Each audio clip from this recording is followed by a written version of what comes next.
views and opinions expressed do not necessarily reflect those of Access Fort Wayne, the Allen County Public Library, or any other supporting groups.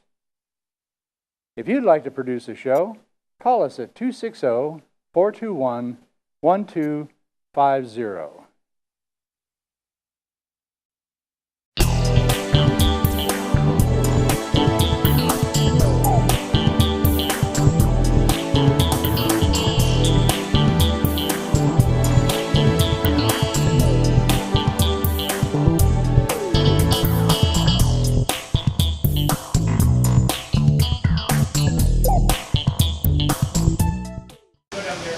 Hi everyone, I'm Mike Green, Public Information Officer for Allen County, and welcome to County Line, the public access television program featuring news and information about Allen County government. And we're coming to you today from the Towpath Trail, and what might be the wettest and windiest ribbon cutting in the history of Allen County. Lori Keys is the Executive Director of Fort Wayne Trails, and she's here with us to talk a little bit about the completion of this project and what it means for the trails and for our community. First of all, are you responsible for the weather or what? I am not. I guess to signify what a monumental happening this trail opening was, we had a monumental, weather event. I'll say, just so folks know, we're taping this on September 29th, and right as the ceremony was beginning, a storm popped up, and you have a nice pavilion here. It's not entirely weatherproof, though, but we're going to keep going. So let's talk a little bit about the Towpath Trail and the completion of this, the significance of it for the community. Well, completing this Towpath Trail, it signifies the very first time in Fort Wayne and Allen County that we can all celebrate that we have a regional trail network. So this ties together 50 miles of safe and convenient trails all the way from southwest Allen County to downtown to New Haven, Johnny Appleseed Park and IPFW to the north, and Southtown Center to the south. Now, this is the fourth phase that was completed, is that right? Yes, that's correct. And what's this going to link now that you have all of this together? Well, this ties in 33,000 people out here in Avoit Township to downtown. People are already using this trail to get to Parkview Field, to commute to work. There are really so many uses of having these type of connectors in the community. We also talked about today that the trails serve as economic drivers as well, and so businesses are looking for assets like this as they look to attract and retain talent in the community. Now, during the ceremony, you mentioned a lot of individuals, corporations, government entities, including Allen County, that help participate in funding and making this become a reality. Talk a little bit about all of the work and the time and effort that it took to bring all this together. This was years in the making. There was really a theme amongst that group of relentlessness and of having a collaborative vision, first of all, and also a bias towards action. There were so many people who could have quit along the way and said that it was too hard or it was, just going to be too complicated. But everyone set their sights on this common goal of connectivity. Back in 2001, we actually had only 18 miles of trails in Fort Wayne and Allen County, and they were isolated along our riverfronts. Today, we have not only 50 miles of connected trails, but we have a total of 66 miles of trails throughout Fort Wayne and Allen County that are making this a vibrant, healthy, and livable community. Another significant development for the trail system here in Allen County is the recent merger of the three, big groups that have been involved. Talk a little bit about that for folks who might not be aware of that. Well, we really all work in tandem. There were originally three grassroots groups, nonprofit groups, who were working to raise funds and advocate to build trails. They were the Greenway Consortium that was focused centrally in the city, Avoit New Trails, which was focused out in southwest Allen County, and Northwest Allen Trails, which saw similar gaps and isolation from a lot of development in Northwest Allen County. This Towpath Trail was actually one of the events that started to gel all of us together. We all worked together back in 2008 with the city and county on Oprah's Big Give when we had that in town. And we started to see this collective vision of bringing these trails together, unifying our community on a human scale. So just in 2011, the three nonprofit groups merged into one 501c3, Fort Wayne Trails. So we're private, we are funded strictly by donations and grants. But we work in tandem with our government partners like Allen County, the city of Fort Wayne, and the state of Indiana to accomplish our projects. And the thought of merging is that one group can probably accomplish more in terms of getting money and getting work done. Yeah, it was time. The initial grassroots groups were started by literally neighbors who got together and saw the gaps in their geographic areas. But now that we are all getting connected, it was time to have a unified voice, a unified group to work with for all of our partners. And our ultimate goal is really to put Fort Wayne on the map, both literally and figuratively, as a vibrant, healthy, and wonderful place to live that we know it is. And not just the city of Fort Wayne, but Allen County as a whole, because this is really stretching out beyond the bounds of just the city of Fort Wayne and into areas of Allen County. Yes, very much so. We are reaching out really in every direction into Allen County, on the southeast side, the northeast side, reaching out towards Whitley County to the west, and then up north all the way up to DeKalb and Steuben counties. So there is a lot of partnerships in there. Well, Lori, thanks for your time. Sorry about this, but it's okay, and it's starting to come again, but that's all right. We hope people will have the opportunity to come out here. Your trailhead is located off of Engle Road. Easy to find. Look for the pavilion here, but try to come out when the weather's much nicer.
We're here in one of the courtrooms in the Allen County Courthouse, and today we're going to be talking a little bit about a new probation program that may be coming to Allen County.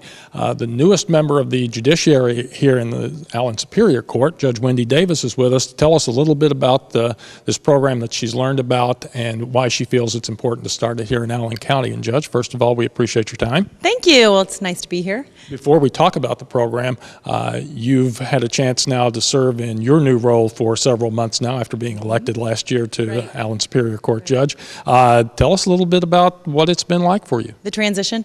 I took the bench in January, and now I'm in my 9th month as your newest judge here in Allen County. And it's been busy. It's a very busy courtroom. It's a very busy criminal system. I only do felonies in the criminal system myself, along with Judge Fran Gull and Judge John Serbeck. So we kind of work in tandem with each other, flip-flopping dockets, that kind of thing. But we're a very, very busy judiciary, and it's been a very good transition. I've had a lot of support.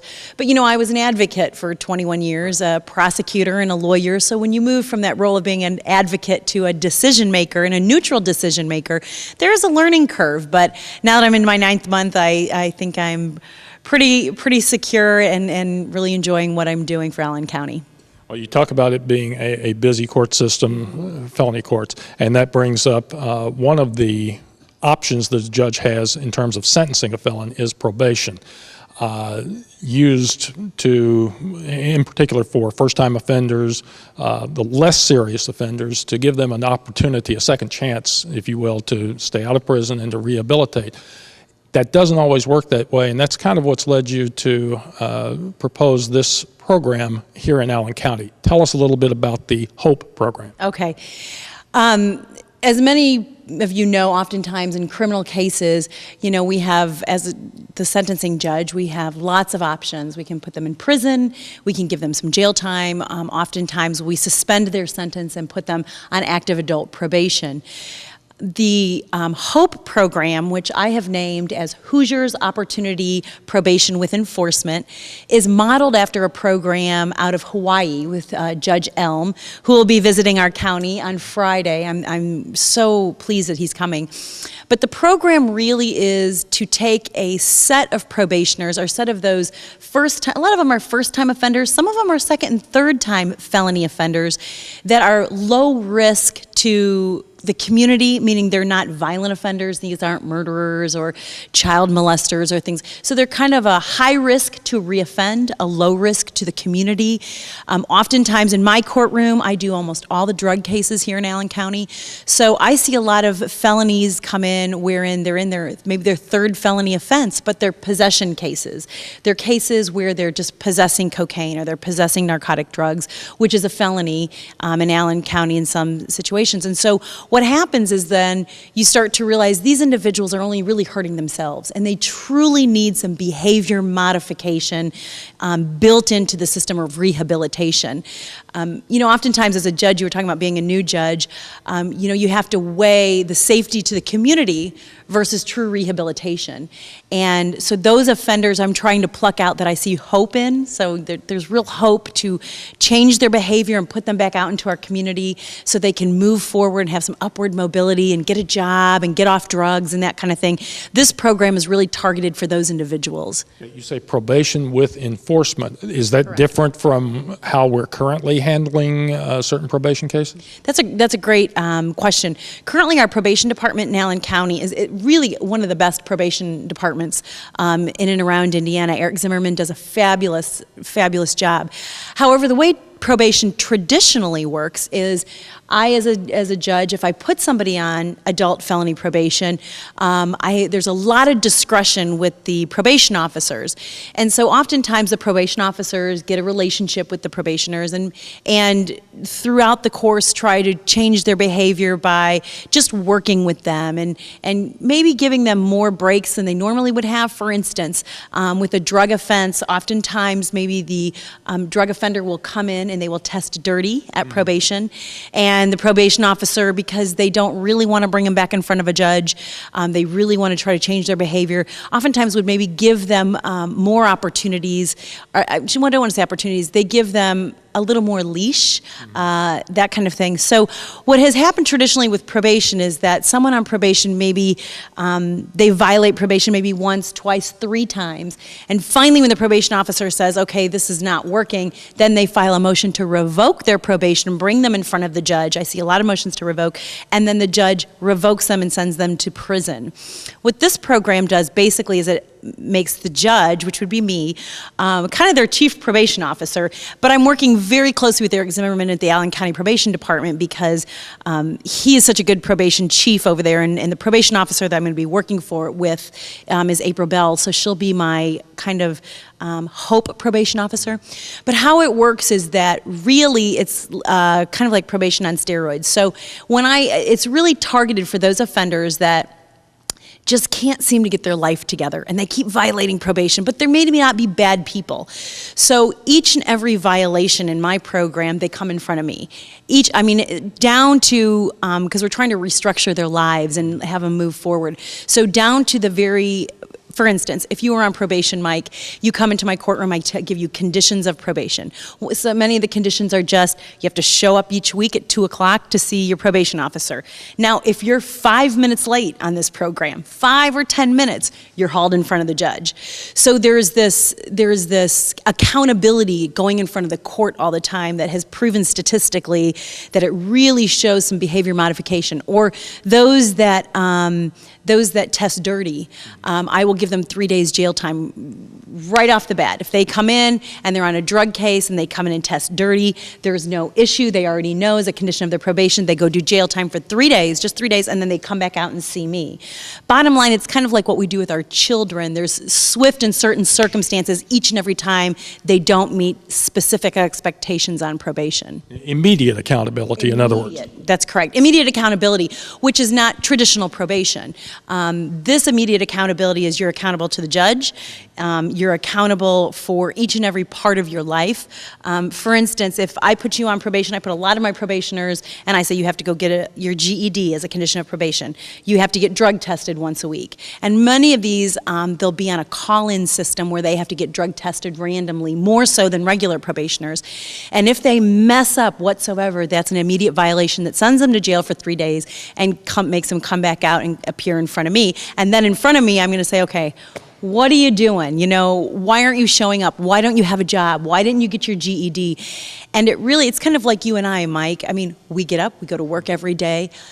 Some of these people have never been taught that. And so this is a real model for rehabilitation and behavior modification to get them back into our community, to clean them up. And really, as the judge, I start to figure out, is there an addiction there, a true addiction that I need to go put them into a bed or a halfway house? Or are they just an abuser where they're just lazy and they, don't want to go get a job and they want to smoke marijuana all day? So it gives me as the judge a real understanding of where this person is in their life so that I can help them tweak probation and better fix it to get them moving forward. And some people may look at this and say, well, why aren't you just tough on them in the first place? But that almost throws the probation system out the window, suggesting it's all bad, when in fact, some of what you've talked about, heavy caseload, and of course, as I think most people know, jails, prisons are becoming overcrowded all the time. Right. If you're tough on them severely the first time, well, all you've done is exacerbated those two problems. Oh, absolutely. This program falls in line with, I know our governor has spoken about it, and we have a real concern here for our prison system, overcrowding in our prison system. Now, Hope Probation, I will throw them in jail for 3 days with every violation, but that 3 days jail time will be in the Allen County Jail, and Sheriff Freeze is working very closely with me on this, so it doesn't overcrowd our jail here, and oftentimes they'll just maybe be put into lockup or something like that, so they won't actually go into our general population. It's a taste of what they could get if they continue down the road they're traveling. I parallel it with, if anybody has children, I mean, if I have a child who, my 10-year-old beats up my 5-year-old, and I'm in the next room going, okay, you know what, you do that again and you're gonna get in trouble. And he beats him up again. Okay, you do that one more time, you're gonna get in trouble. He beats him up again, and then what happens is, oftentimes with probation revocations on their third violation, they don't see a judge until 30 days out, 45 days out. So essentially, I'd be going back to my child saying, okay, that's the third time you've done that violation. Let's wait and talk about it a month from now. And so there's no real consequences for their actions. And the consequence here is you get kind of punished right away for any violation whatsoever. And it kind of teaches them too, if you're supposed to show up to your probation officer at 2 o'clock, you don't get to say, well, my car broke down or my this, get on a bus. It teaches them how to figure out responsibility. It teaches them really true, it kind of lights a fire under them.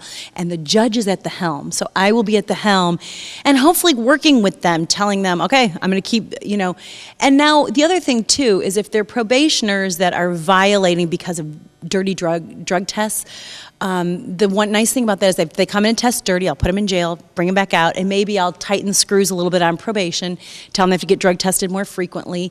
If they continue to drug test positive, that's an indication to me that they're an addict. And if they're a true addict, then that tells me, okay, probation's not your route. You need to get to not prison. If you put them into the DOC, Department of Corrections, for an addiction, that's not going to be helpful. That it tells me then that I know where to put them into either a halfway house or a bed here in Allen County.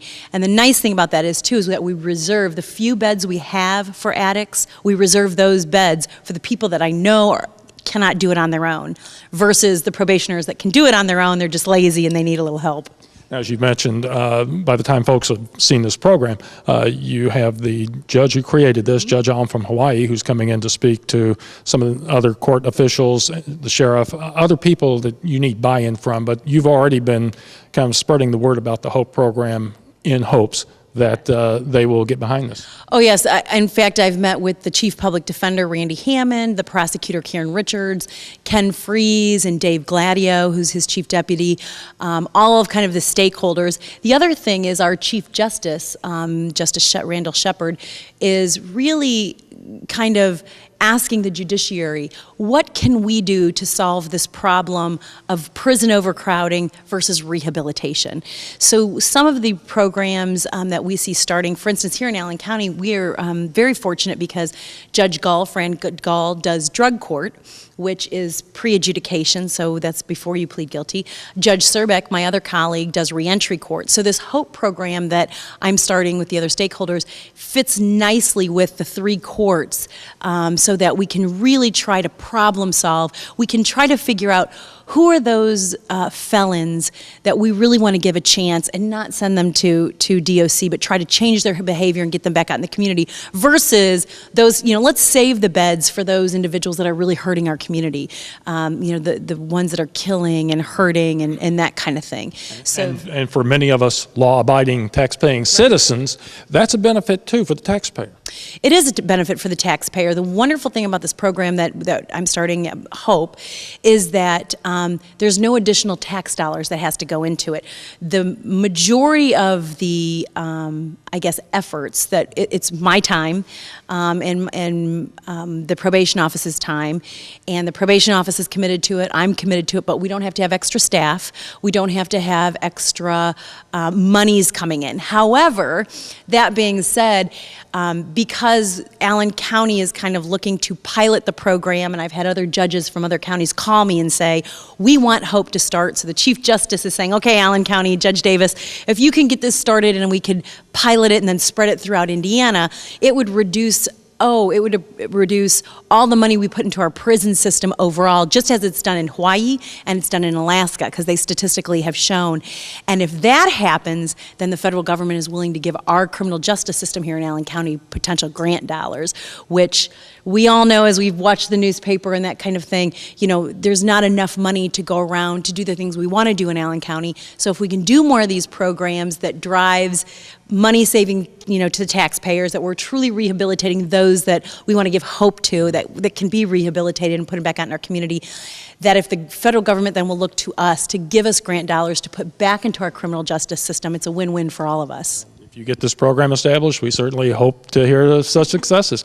Judge Davis, thank you very much for being with us. We look forward to hearing more about the program, and especially if it gets established and rolled out, following it along and seeing how it goes. Thanks once again. Thank you so much. It was my pleasure.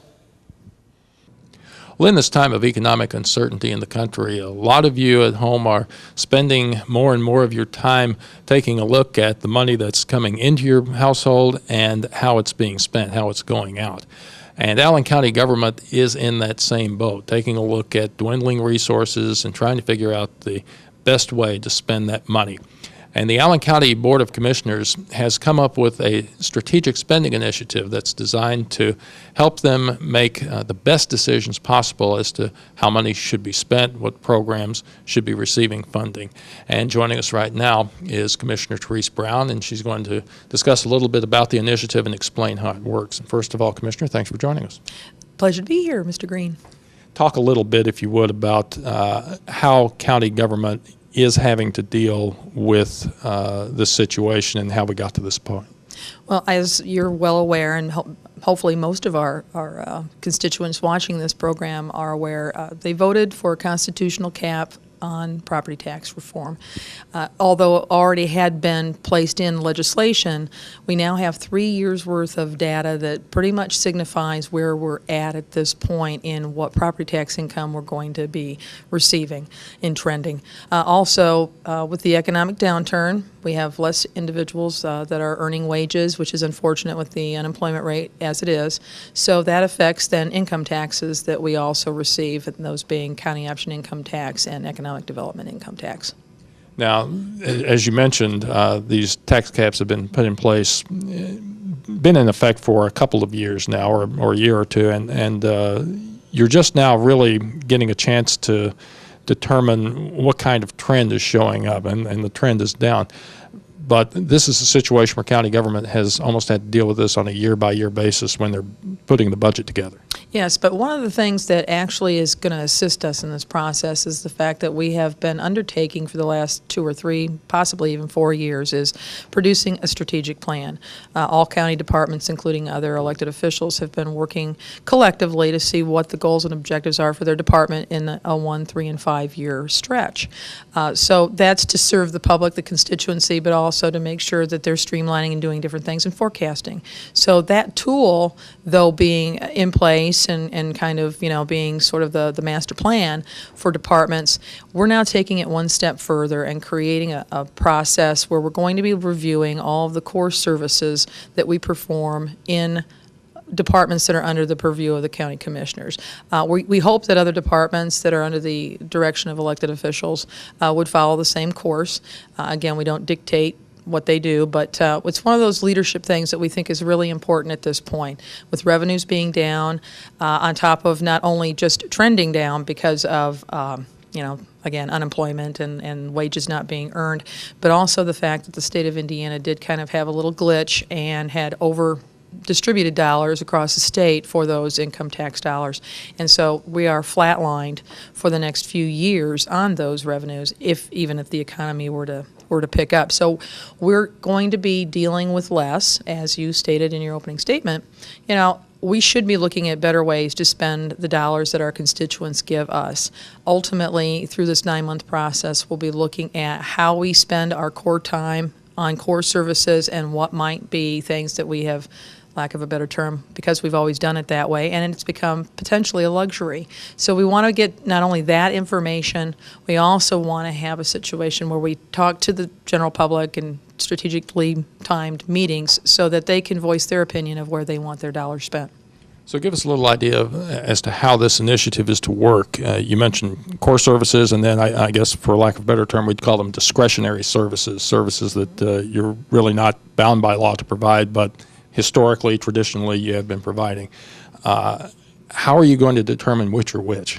Well, first and foremost, we have to determine what we are statutorily or constitutionally obligated to perform.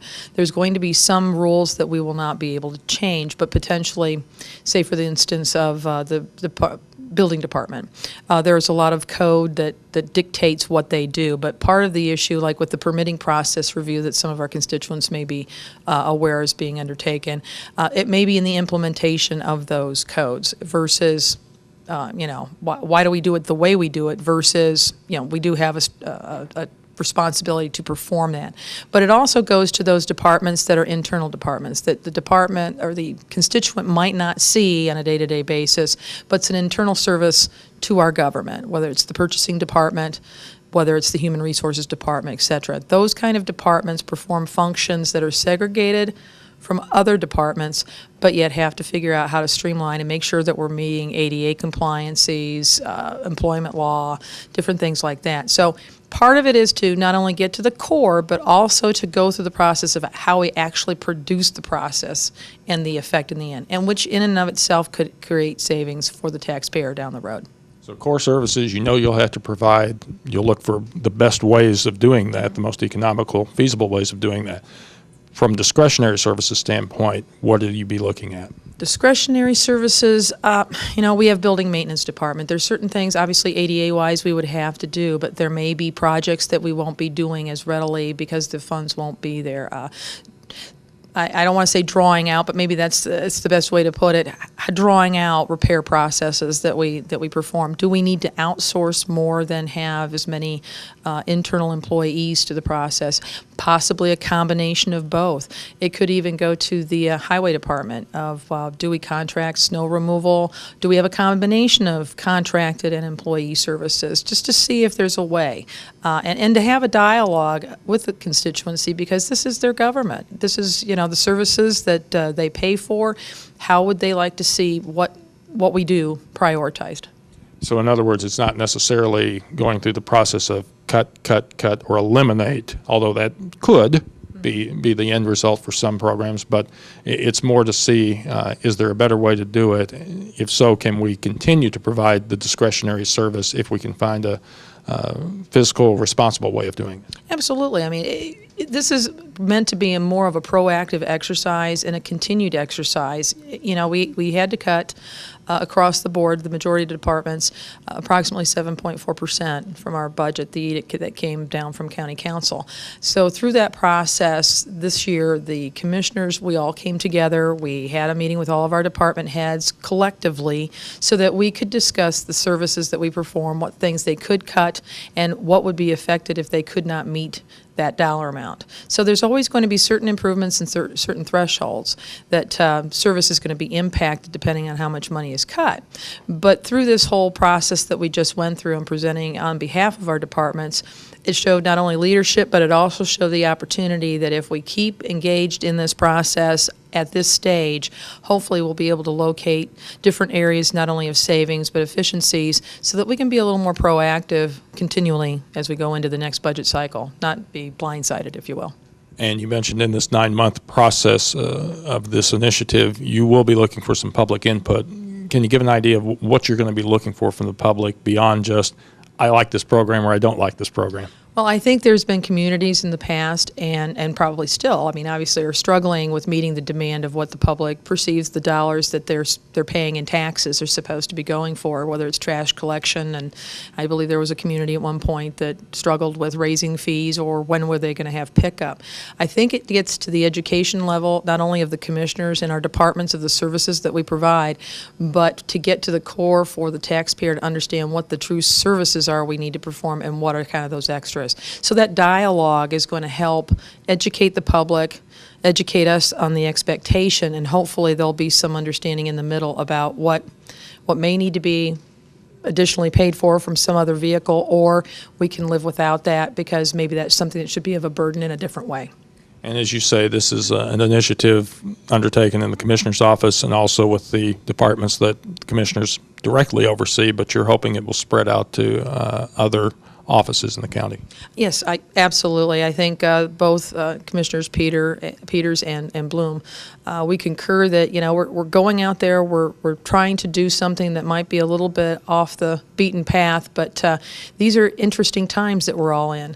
We have spouses that are laid off, or individuals that both are laid off, having difficulty for a year or two, finding employment.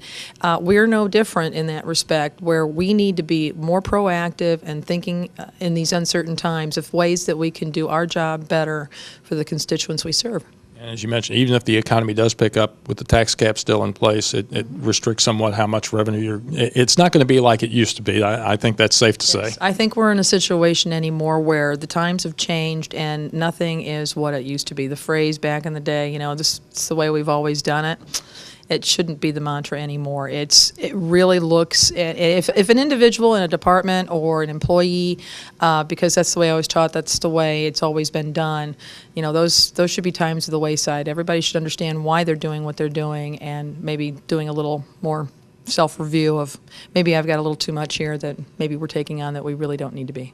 It would be interesting to follow this process over the next 9 months or so as this initiative is worked out. Commissioner Brown, thanks for being with us. We appreciate it. Thank you very much. Pleasure to be here.